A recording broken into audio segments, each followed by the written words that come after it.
आपण बघतोय की सायबर सिक्युरिटी हा एक अत्यंत महत्वाचा विषय झालेला आहे, कारण इतक्या मोठ्या प्रमाणात वेगवेगळ्या प्रकारचे सायबर फ्रॉड्स आपल्याला होताना दिसतात आणि त्याच्यामध्ये आपण बघितलं असेल तर एक नंबरवर सायबर फ्रॉड्समध्येही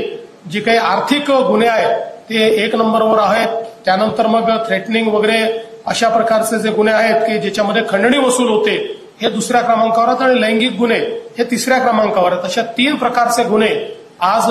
खूप मोठ्या प्रमाणात या सायबर